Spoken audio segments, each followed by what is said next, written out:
neste momento, Deus, através desta emissora, leva até você mais um programa de fé, com hinos, orações e uma palavra poderosa a seu favor.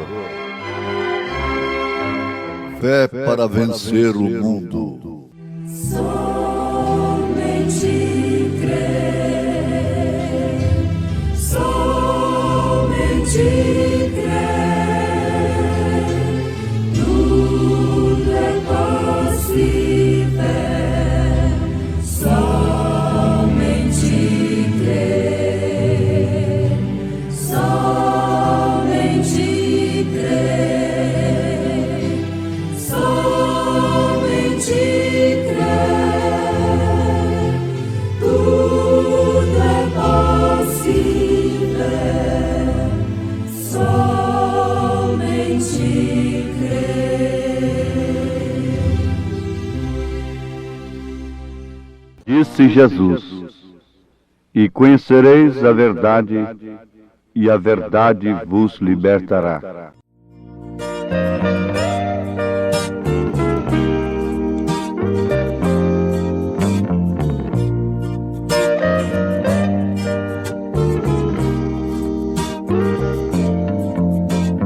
Creio em ti, ao ver que a chuva cai e faz a flor nascer.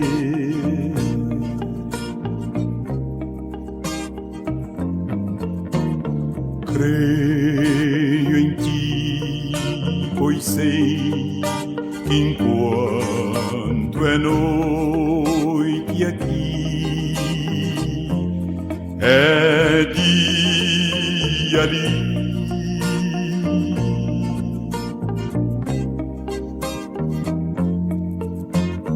Creio em ti, porque me deste o riso e a dor, me deste o amor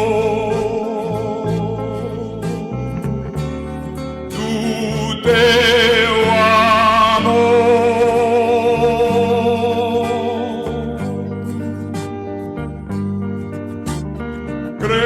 Creio em ti, creio em ti. Se abate sobre nós seu desejo, eu creio em ti.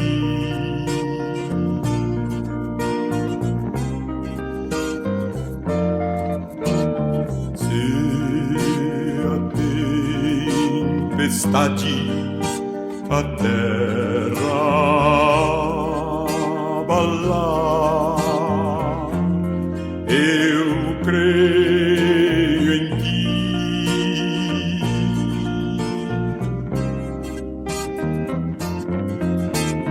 Cada vez que neste mundo eu escutar alguém cantar,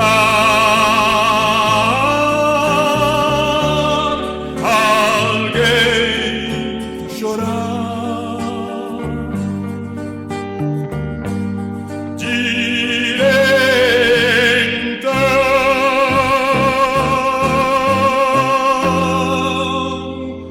creio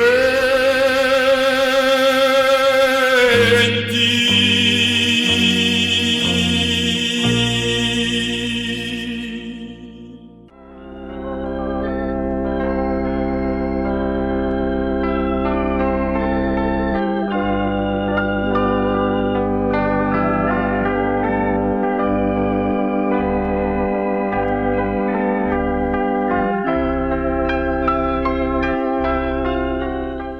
Jesus disse: E conhecereis a verdade, e a verdade vos libertará. Cabe-nos uma interrogação nesse instante, sobre isto que está escrito em São João, capítulo 8, verso 32. Estava Jesus falando com escravos, com meretrizes, com pecadores, ladrões, salteadores? Não. O choque foi terrível justamente por causa disto, porque ele estava falando com descendência de Abraão, assim como eles pensavam. Tradição de nação apenas. Eles disseram: somos descendência de Abraão e nunca servimos a ninguém. Como dizes tu, sereis livres? Pregar o evangelho para crente é a coisa mais difícil que existe. Pregar o evangelho para crente? Sim, foi justamente quando aquilo havia encerrado, quando aquela era, aquele tempo havia chegado à sua conclusão, que se cumpriu as escrituras daquele dia, e Jesus veio a eles, aos líderes religiosos, homens de vida impecáveis, e afirmou para eles: e conhecereis a verdade, e a verdade vos libertará. Ora, meus ouvintes, sempre foi assim. No fim de cada era da igreja, Deus vem e apresenta a via de escape. No fim da era de Sardes, Deus enviou Wesley após Lutero, pregando para luteranos?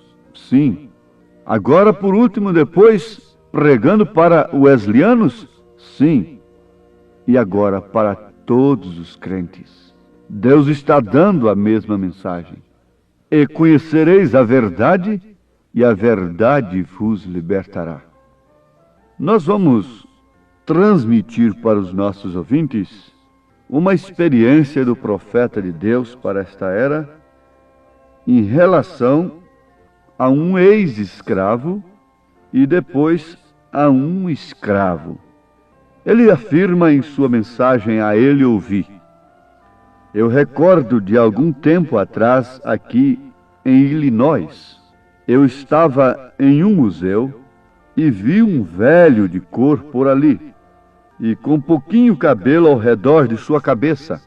E ele estava olhando o museu. E de repente ele parou e olhou.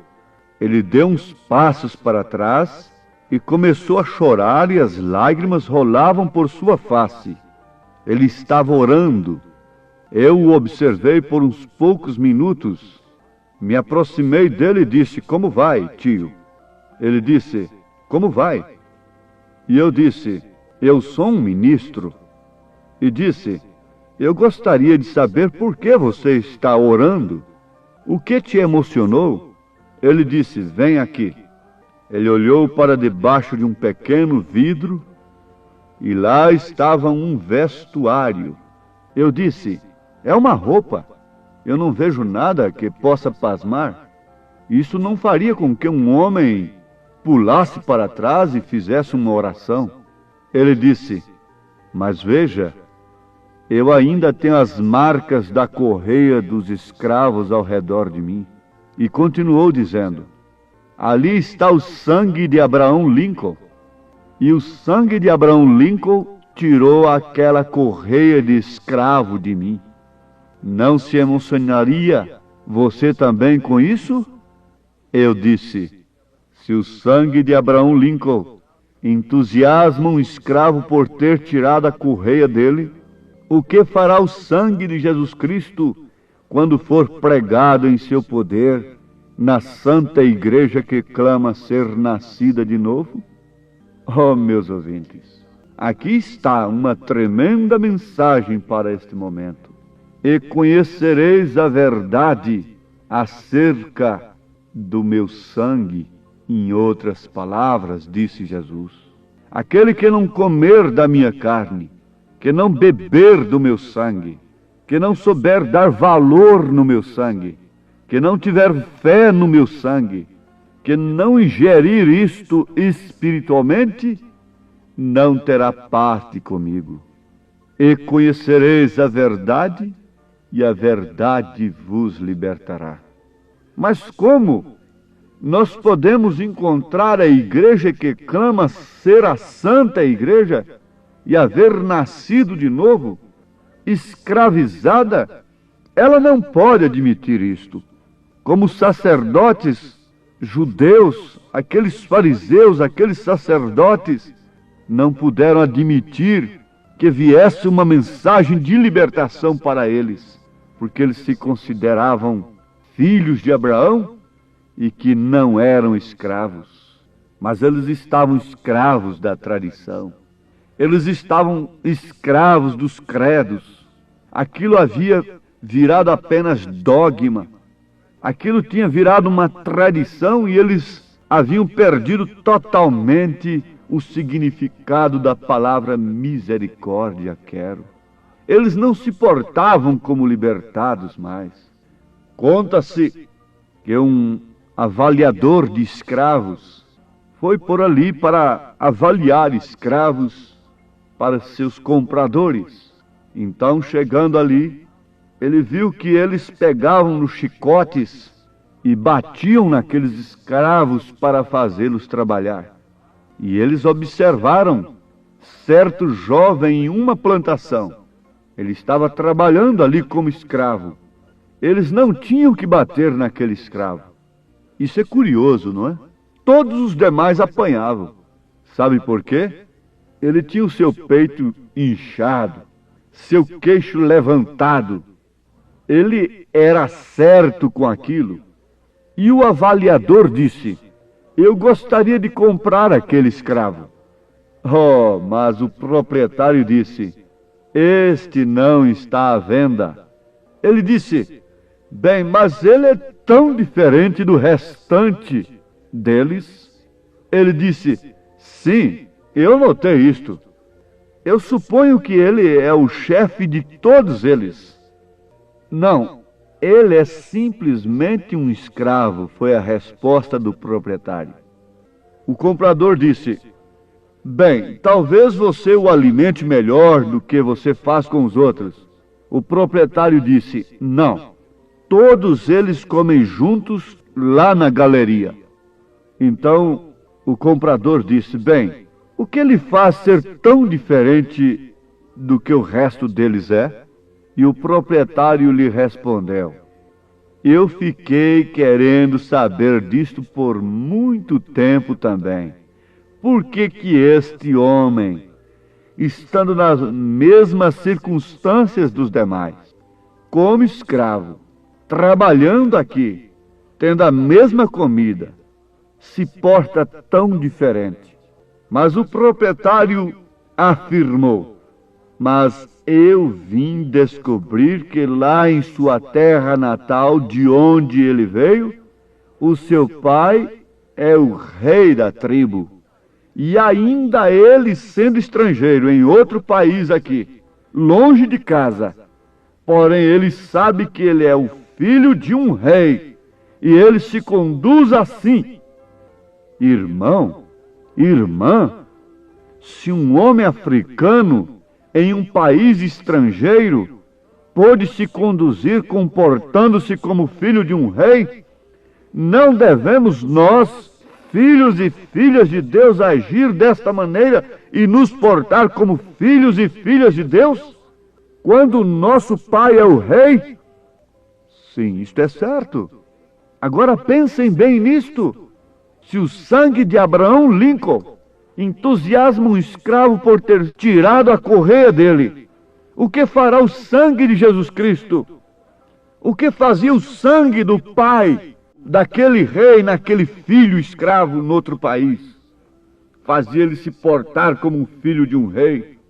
O que faria o sangue de Jesus Cristo em sua vida, mulher? Nas mulheres? Nos homens?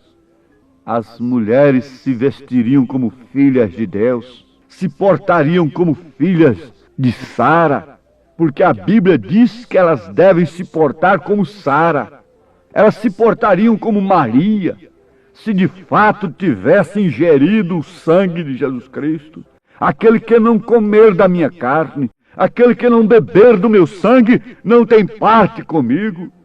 Isto quer dizer, nunca se portará como quem tem a minha vida, com o caráter de Cristo.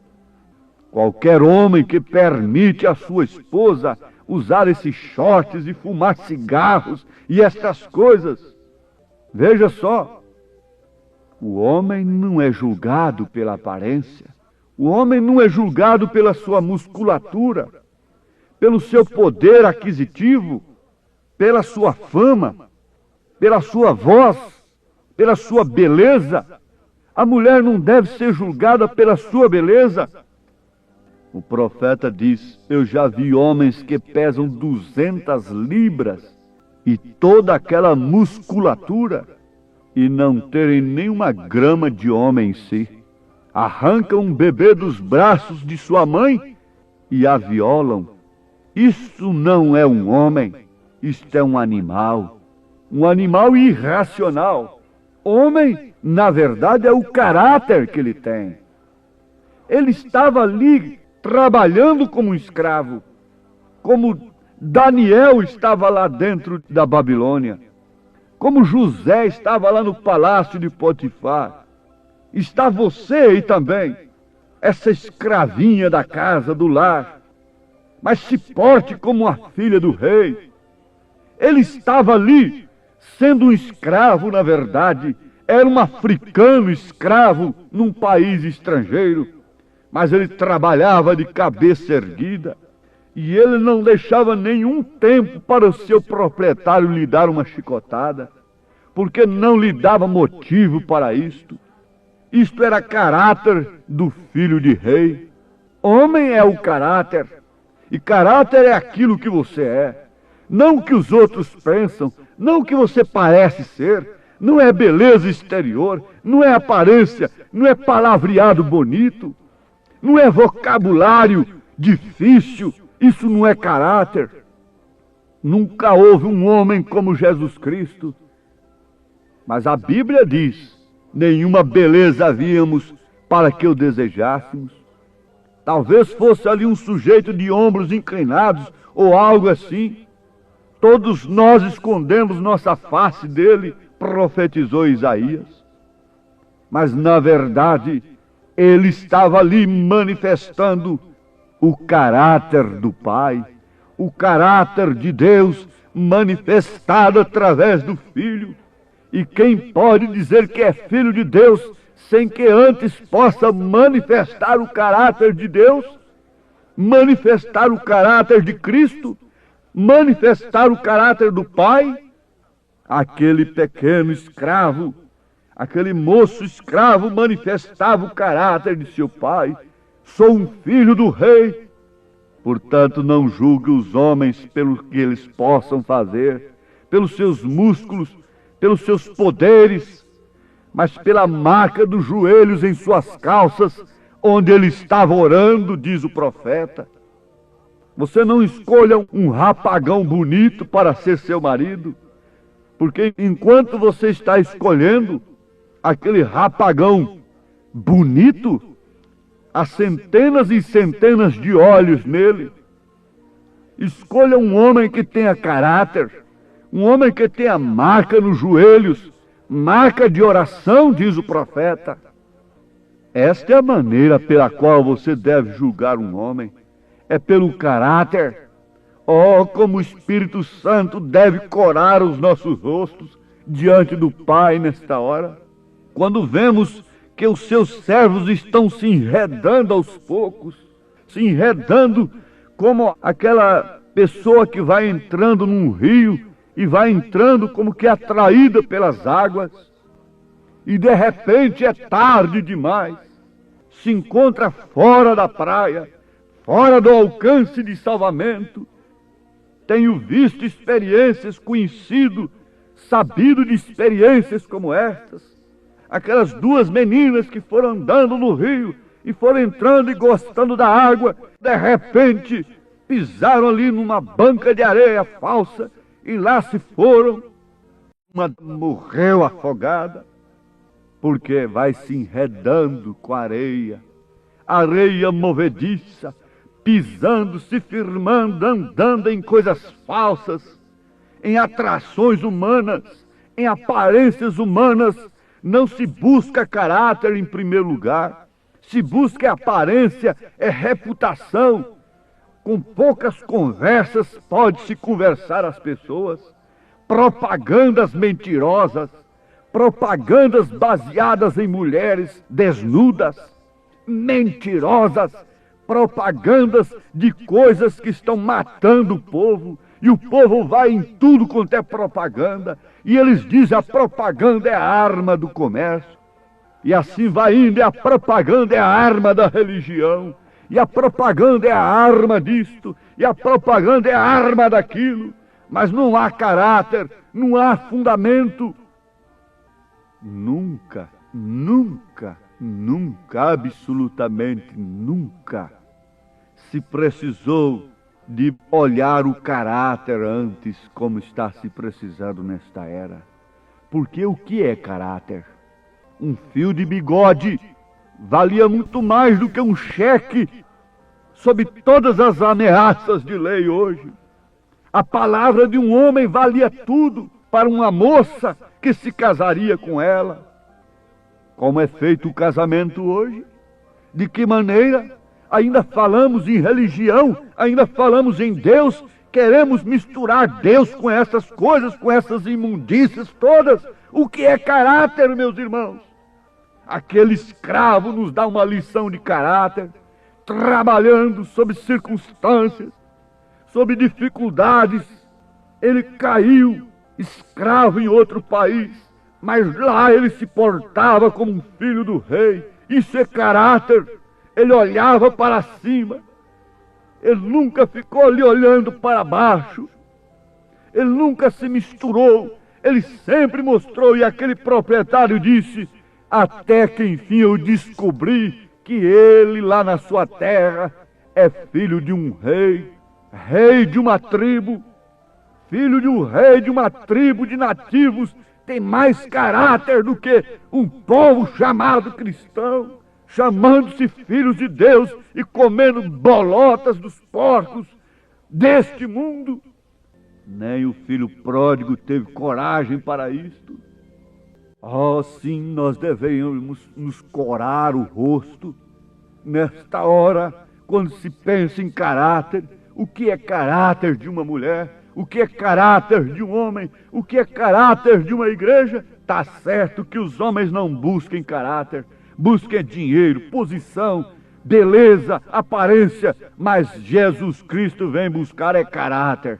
Para isso ele deu o seu caráter para a sua noiva. Ele só se casará com aquela escolhida onde habita nela, está formada nela através do sofrimento e da angústia o seu caráter.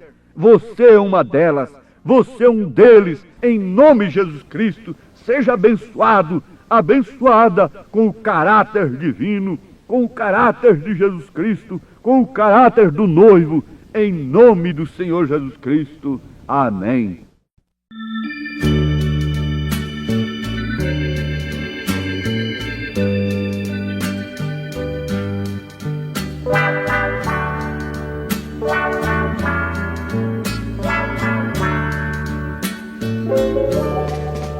Quando andava no mundo escravizado,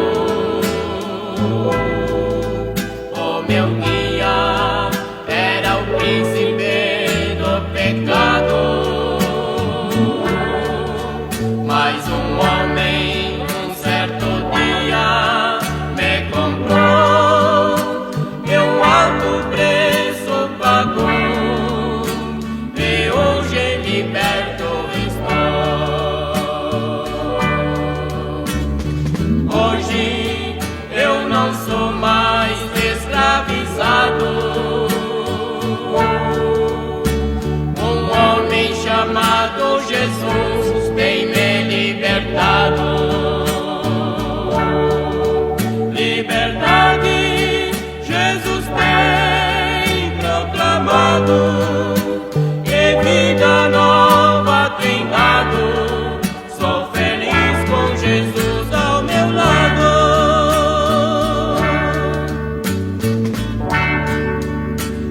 era escravo e vivia sempre cansado,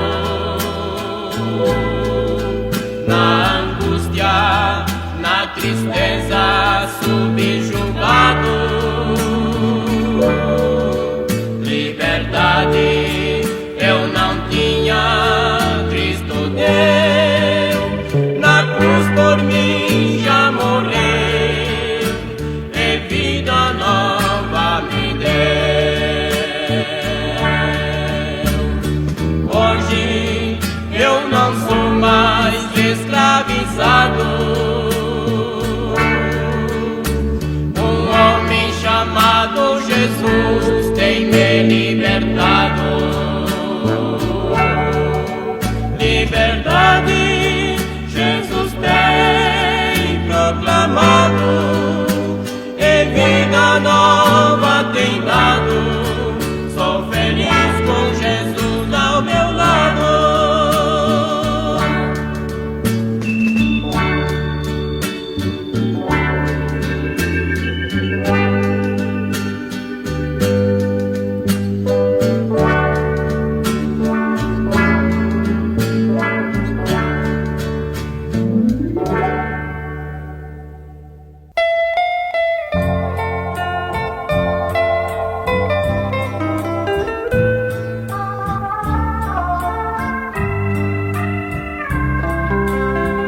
Eu era barro e pra nada servia, não me movia, eu não tinha vida em mim. Veio meu Deus, que é o autor da criação, deu-me vida e um coração, hoje um tabernáculo sou. Um tabernáculo, templo do Espírito Santo, Deus me deu um novo canto, só os salvos podem cantar. Não sou mais eu, o boneco de outrora, hoje Deus comigo mora, tenho vida e salvação. Não sou mais eu, o boneco de outrora, hoje Deus comigo mora, tenho vida e salvação.